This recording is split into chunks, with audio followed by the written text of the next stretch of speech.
Hello, this is my first video that I've ever made.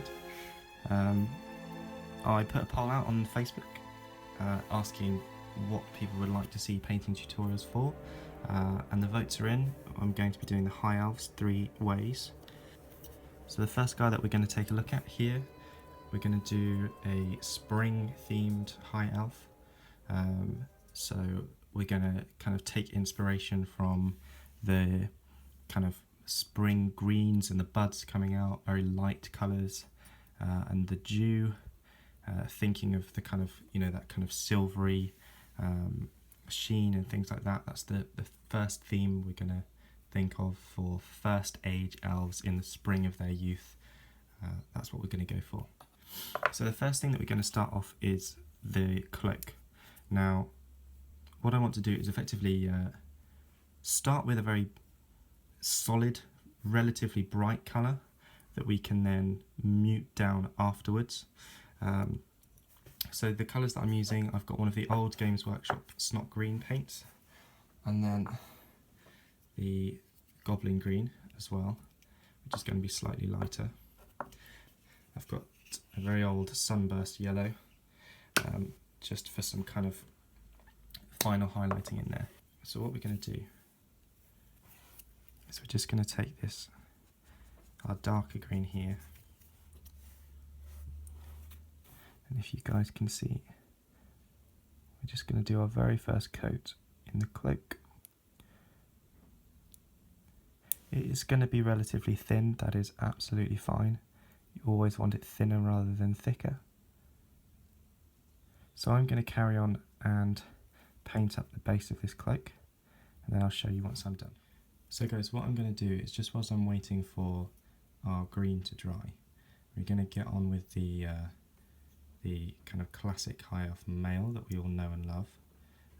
So I'm just going to carry on with that.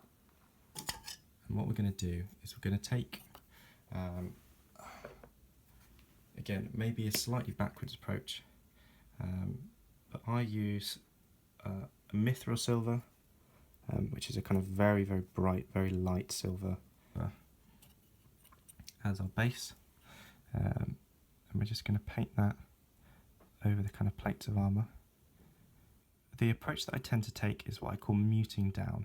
So that means that we start with the brightest colours and the brightest shades and metals, and then we just kind of progressively mute them down. So I'm going to carry on with this painting so I can kind of make sure it's done neatly, and I'll get back to you with this. Alrighty guys, I've just been away, so coming back now, and we're just going to start with our first highlight. So you can see we've got what looks at the moment like a very bright green. Don't worry too much because we're really going to soften that up. But what we want to do now is start layering the highlights on the cloak, and then we'll also start with the first bit of bringing detail into the armour as well. So there's a couple of ways that you can do it. We're just going to just do one of the more standard ways, which is not having the paint too thin, and just painting over the kind of the main bulk of the model, which kind of it gives you slightly more obvious, slightly more harsh highlights, but it's a good way of starting off. The other way that you can do it, which I tend to prefer to do, is with something called a wet blend, which I will show you on this one, but we'll just start by getting those highlights on, keeping the brush nice and wet. So the thing is, if you guys aren't particularly neat painters, you can end up with kind of lots of wiggly lines and it being quite harsh and things like that. But again, whilst your highlight colour is still wet, you can basically go over the bits that you want to be darker. And what happens is, naturally, because the paint is wet, it will blend a little together. So you just paint into the creases, and then what you can do is, then if you clean off the brush, you can just blend it together more, which just gives you a much smoother. There you go, is that better there? So can you see how it's kind of not too not too harsh there. And you can do it in different ways. If you just want to do the creases, you can do that. You can do a gradient as well, so you can have it so that it's kind of slightly darker at one end of the cloak. It depends what you want to achieve. But can you see how the two blend really nicely together? Now, as long as you've got a decent base coat, this technique will work really well. I'm just going to finish this guy up. It should dry fairly quickly, and then we'll get on to the next section. Alright? Right guys, just as a note on our final highlight, I mentioned that we're using a very, very light, bright yellow here. We're not actually painting yellow directly onto the miniature. So what I tend to do is mix the yellow with the green, just so that we've got like a really, really kind of light yellowy green there, you can see on the palette. So just as we were before, we can then do another highlight and blend it in. And again, the thing about highlighting here, so if you can see I'm using this lighter colour, we don't want with our final highlight to have to cover the entire model. If you're not the neatest painter in the world, you can tend to get quite blocky. So I'm actually going to put a fair bit of blockiness on here, just so that you can see how we then remove it. And then can you see how if we just paint the green on,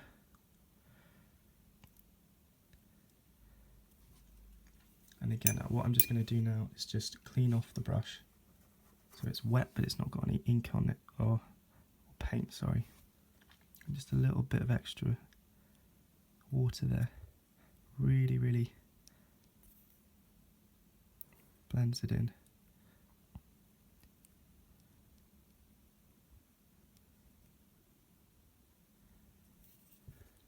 So can you see at the moment, I don't want to get too much yellow. I want to get a little bit of it, but not too much. I still want it to be more greeny. It is very bright. It is a lot to take in. It looks more like a lime than an elf right now, but then I will show you what we do with the wash in a second. Right guys, so we're pretty much dry now, and hopefully if I just get him close enough, you can see where we've got those two highlight colours in. We've got our kind of almost looks like Brazilian Olympics elf. That's not what we're going for. Now, one that a lot of people are aware of, but honestly I think I can't praise them enough, it's washes. So we're going to use, or they used to be called washes or shade paint now. Super thin paint. Quick note on this, the temptation is always to just dip right in and not shake it up, because it's so thin. Don't do that, because actually otherwise you get a very glossy effect, and we don't want that. It's a really nice way of just bringing up the quality of your miniatures, is if you shake it so it's got a really nice matte finish to it. It just makes everything look a lot more natural. Now what we're actually going to do is we're going to paint it over the cloth, but we're also going to paint it over the armour. So I'm just going to run it in, and you can kind of see how much I'm using. We don't want to use too much, because you can always add more later, and actually we do want to do a couple of layers in this, but we mainly want to make sure it's going into the cracks and the creases. So we'll just paint that over there. So we're also going to paint over the armour. Now, the Bale Tan green one that I'm using is definitely one of the brighter shade paints. It's not too dark, and that's fine because of the way that we're going to be painting this guy up. So just let it really kind of sink in, give everything that kind of greenish tinge. And I'll just finish painting this guy up as neatly as I can, and then I'll show you the kind of result that we're looking for in a second. Alright, so what we want to do for our second layer is we want to take some more of that shade, which in this case again is the Bale Tan green, and we're going to mix it about 3 to 1 with a little bit of the Null Oil shade, which is this one here. we don't want it to be too dark. Again, probably about 3 to 1. And then what we're going to do is we want to paint this darker colour into the male again, because we want to really get a strong contrast there, a really kind of really muted to the point where we can still, we want to know it's still metallic, but we want to really bring in the green, because we will then subtract from that, as you'll see in a minute once we start doing the armour. With our cloak, we're just going to use a little bit of the Seraphim Sepia, which is one of my absolute favourites. Again, this one isn't particularly dark. The reason that we're using this is we just, on the cloak, particularly just near the bottom, we just want to bring in a little bit more of that kind of earthiness to it. And what you should start to see is, if you look at that cloak, rather than having very harsh lines, we've got really kind of soft fades in there. Hopefully you can see that, guys. Alright, I'm just going to let this guy dry off a bit, and then we're going to get on to the gold of the armour. Right guys, so this is pretty much dry. We don't need to do too much more on the cloak now, so you can see where it's a little bit wet in the creases there, we can leave that. But what we're going to do is we're going to start on bringing the gold into the armour. Now, the paint that I'm going to use is a paint that I absolutely love, which is Liberator Gold. Now you can see at the moment it's pretty split. I'm just going to give it a really good shake up. I had a conversation on the GBH Hell group about, because I did find it was splitting quite a lot, but I think as long as you really scrape it off the edges and then generally leave it upside down, that tends to get all of the pigment in there. But make sure you do give it a really, really good shake first. With metallic paints, it's up to you whether or not you want to thin them down. I don't tend to, as long as they're kind of thin enough in already, but what I do is really regularly wash off the brush, so that I'm kind of keeping everything fresh. Now what we want to do, hopefully you can just see on this section here, is we just want to start going around the armour. We don't want it to be too harsh. This might be a little bit thick. You tend to find when you first paint, you get a more solid thick line, so you kind of tend to need to remove a bit of the paint just so that you can smooth it in a little bit more. I really don't want it to be too harsh, but I'm just going to carry on and paint this guy up, and then we'll see what that first layer looks like. Alright guys, but you can see what it is that we're trying to go over and achieve now. I just want to show you guys on the top section, I don't tend to paint the entire thing gold. What I try and do is just paint the bottom edge of the plate. I don't know if you can see that there. It tends to work really nicely from a distance, to give you a more natural look. I don't know why, it just seems to work better on the eyes. But yeah, I tend to just draw a line in. On the bottom I tend to go for a little bit more, but on that top section there, I tend to just line in. I just want to show you guys when we're doing the helmet, just because of the shape of it and because it's a fairly solid plane, rather than trying to really fine brush it, this is one of those occasions where we want to dry brush to almost buff the helmet with the brush. I don't know if you guys can see what I'm doing there. Do feel free to give me feedback on things like whether or not it's better to have a higher exposure on the camera, whether or not you can see everything. I've put the exposure up so that it's easier to see the miniature as I'm painting it.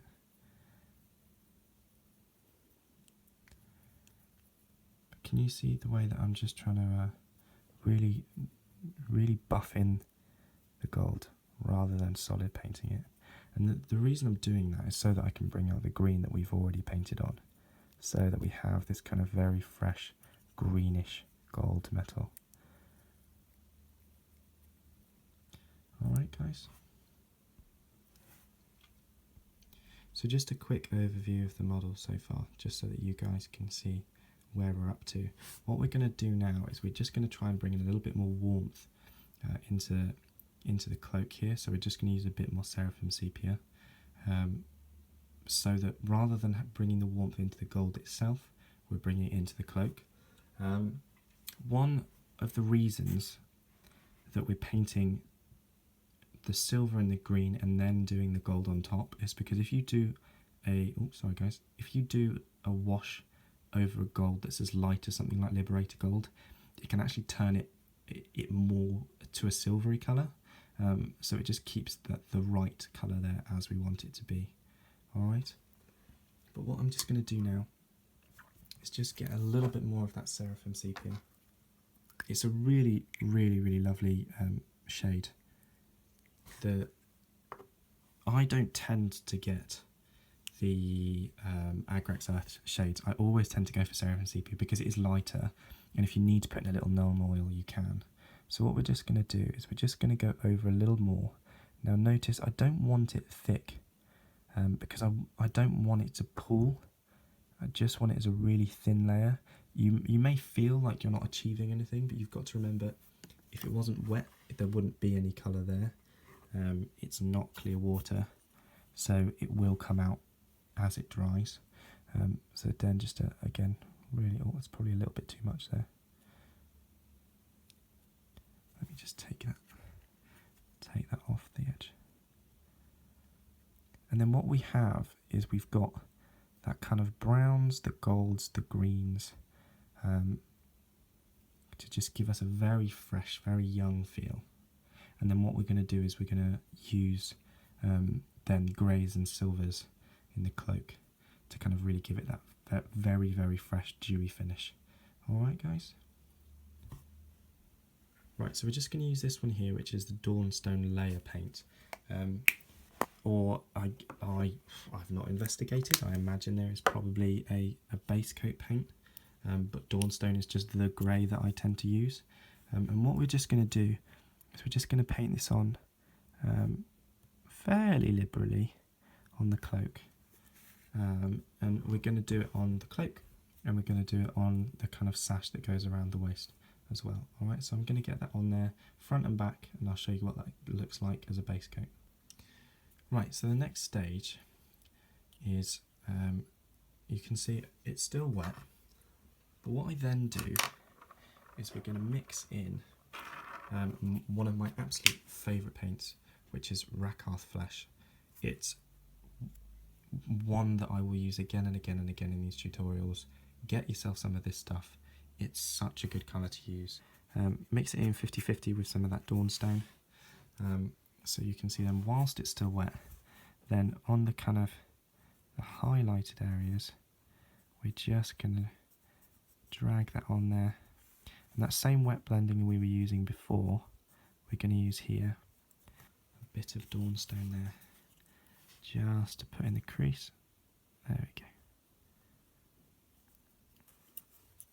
And let's then just neaten this up. Alright, so if you guys carry on with that, it's kind of a very, it's like a really bony look that you get with the Rakarth Flesh, but kind of not like the old bleached bone or like a really, really light bone. It's a very, just a very, very nice colour to work with. So I'm just going to carry on that one, and then I will show you guys what that looks like. What we're going to do is we're just going to bring in some silver, which I've mixed in some mithril silver into the paint. And what we want to do is just kind of bring it into the edges for that kind of dewy effect. We don't want it to look like metal because it's a cloak, but we want it to look like a satin or a silk, or something where they've weaved a metallic thread in there. Again, remember that this theme is based off that kind of that, you know, dewy, springy kind of look. Alright, and what we can do as well is just bring it into the kind of little nooks of the cloth, just to give it a little shine to it. We don't want to overwhelm the cloak too much, but where I've got very, very, very little on my brush, I can just put a bit of the metallic in there. Alright. Alright guys, so what I've done is I've just kind of neatened up some of my metallic highlights on the sash, and I've also used some pure Agrax, Rakarth flesh, just down the centre line here and on the edge, just to bring a bit more warmth. So this is one of my tricks, this is one of the reasons I absolutely love Rakarth flesh, is we're now going to take some Seraphim Sepia, and we're going to do a wash over the back of the cloak. And this is going to give us like a really kind of nice, warm, burnished kind of satin when it's done. So we don't need too much. You will find it has quite a big impact on the colour. So I mean, this is a very, very earthy look. It's definitely in some respects different, but what we try and do is or certainly what I try and do is really pull inspiration from the different colours in the movies. Now, you can choose how much of this you want.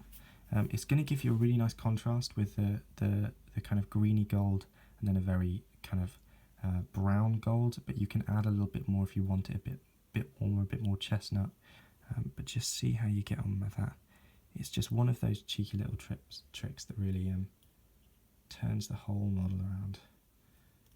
Alright, what I'm going to do guys is, now that we've got the kind of differential bits, I'm just going to finish this one off, and then you will see this one, and then the other two that I'm doing, I'll put them all together at the end. So I'll just finish off the chainmail, the elf blade at the top.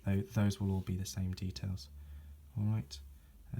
Hopefully you can see that one alright, but then we'll compare them all at the end.